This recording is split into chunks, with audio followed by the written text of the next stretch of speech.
Walt and Jesse find themselves in a living hell, kidnapped by the volatile drug kingpin Tuco and held captive in a remote desert hideout. Tuco's also got his hands full caring for his silent, wheelchair-bound uncle, Hector Salamanca, a former drug boss reduced to communicating through a bell after a stroke. Now Tuco knows Walter's true identity, thanks to his wallet, and this puts Walt in even greater danger. Meanwhile, Walt's DEA brother-in-law Hank leads a massive raid on Tuco's operation.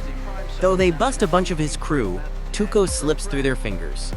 Hank knows Tuco is a major player, the prime suspect in the disappearance of Krazy 8, with Tuco's fingerprints all over the junkyard where 2 of his goons were found dead.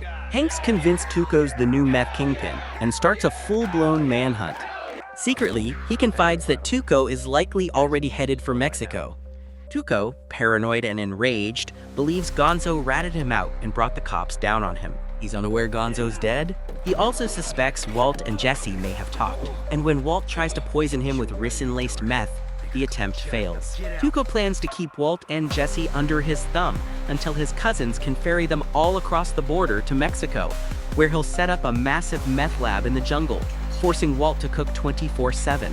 Back in town, Hank, driven by his concern for his missing brother-in-law, is now off work and leading the charge in locating Walter. Detective Tim Roberts is also helping, and Skyler reveals how tense Walt has been acting, worried by a mystery phone call the night before he disappeared. Hank realizes Walt had a burner phone, a secret he was keeping from Skyler, creating more suspicion.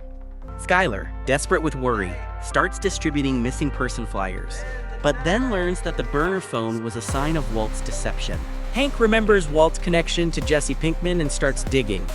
He visits Jesse's mother, who is shaken by the DEA interest in her son.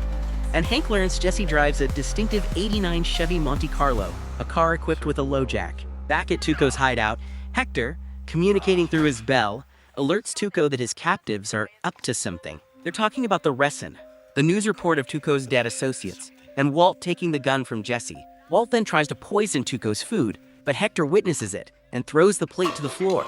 Hector uses the bell to communicate that Walt and Jesse can't be trusted and that they're making a fool of Tuco. This sets Tuco off, and he leads Walt and Jesse outside, ready to kill them. A desperate fight ensues, and Walt and Jesse manage to wound Tuco and make a run for it, hiding as they hear another vehicle approaching. That vehicle is Hank's. He's looking for Jesse, and instead confronts a wounded and enraged Tuco. A brutal firefight erupts, ending with Hank gunning down Tuco. Now, Walt realizes Hank's involvement in the investigation, adding another terrifying layer to his predicament. He knows he has to run.